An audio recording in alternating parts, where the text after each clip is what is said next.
The new film Civil War is stirring debate and provoking conversation about where a divided nation could lead. It topped the domestic box office this weekend with a nearly $26 million opening, the biggest ever for its independent production company, A24 Studios. Jeffrey Brown talks to the film's director as part of our Arts and Culture series, Canvas. 19 states. The time, the near future. The place, the eastern part of the United States, now a battle zone of armies, militias, armed individuals guarding their property. You don't know what side they're fighting for. Someone's trying to kill us. We are trying to kill them. We don't know why this is happening, what factors brought the country to the brink. We just see and feel what it could be like if America really was at war with itself. What kind of American are you? British director and writer Alex Garland. I took on the subject because I had a set of anxieties and worries, and I wanted to join the conversation surrounding those anxieties and hopefully contribute to it. And those anxieties, those fears, how do you define them? I would define them as a real concern about the power and growth of extremist thinking within your country, my country, and many European countries. The essence of the film in political terms is absolutely extremist versus centrist, yes. It is what happens when extremists are not limited in their journey. Garland's chief protagonists, a group of journalists, led by a veteran war photographer played by Kirsten Dunst. Familiar with covering horror elsewhere in the world, but now seeing it at home. Every time I survived the war zone, I thought I was sending a warning home. Don't do this. But here we are. As they travel behind the lines of an invasion by the so-called Western forces of California and Texas, attacking Washington, D.C., where the president, played by Nick Offerman, has just taken a third term. Citizens of America. Who's good or bad, right or wrong, right or left? We don't really know. This is a kind of warning, but it's for us to fill in the details.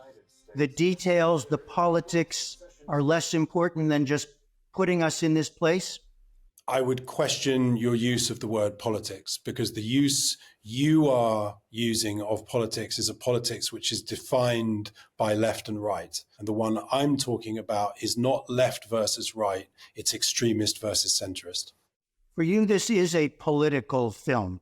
For me, it categorically is a political film. It's just not choosing a politics of left and right. And I think that if I sat down and asked somebody, why might your country or my country disintegrate into a state of civil war, they would know the answers. I don't need to spell them out. Those answers surround us. So I felt it would be not just patronizing, but redundant to spell it out. And that means, in this case, putting us into this position that we can recognize all these places and some of these people, perhaps, then letting us figure out what's going on? Exactly. Yeah, exactly. Which to me is related to the other subject matter in the film, which is to do with the press. In a way, it is trying to take a certain kind of leading bias out of the film and making the film function like reporters, and then it is showing as its protagonist reporters. Reporters wrestling with getting a story at all costs, with the ethics of portraying violence in the form of compelling, even beautiful imagery. Once you start asking yourself those questions, you can't stop. So we don't ask. We record so other people ask. Want to be a journalist? That's the job. Hey, Lee. What? Back off. What am I saying that's wrong? I'm not saying it's wrong. She just shook up. Issues Garland himself had to confront. What were the key decisions in your thinking about what to show, what not to show, how much to give, how much not to sensationalize? I hope it hasn't really sensationalized anything. I would argue it has not. Film has traditionally, for a long time, has been incredibly concerned with spelling everything out for an audience and not leaving things up to the audience in terms of their own decision-making processes or their personal responses.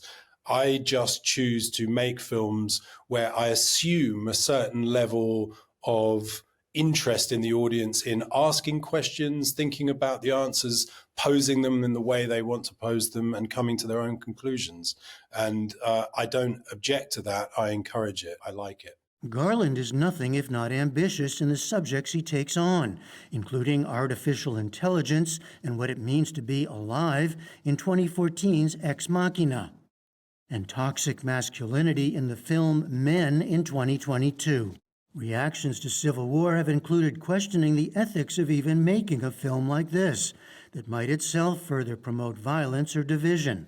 Garland says he can't predict any such response, but I do know that silencing people also leads to trouble, that there's an issue to do with the freezing out of opinions in a public space and the shouting down of opinions within a public space that is its own sort of problem. So we're not living in a perfect world where every decision can be made with exact prediction of how it will work out. What we're living in a world is where we have to think and act like adults and understand the messy, confusing state and do the best we can with it. Are you guys aware there's like a pretty huge civil war going on all across America? Oh, sure, but we just try to stay out. So what do you hope people take away from this film? In my dream scenario, which I'm aware will probably not exist, they would see it as a kind of treatise against extremist thinking.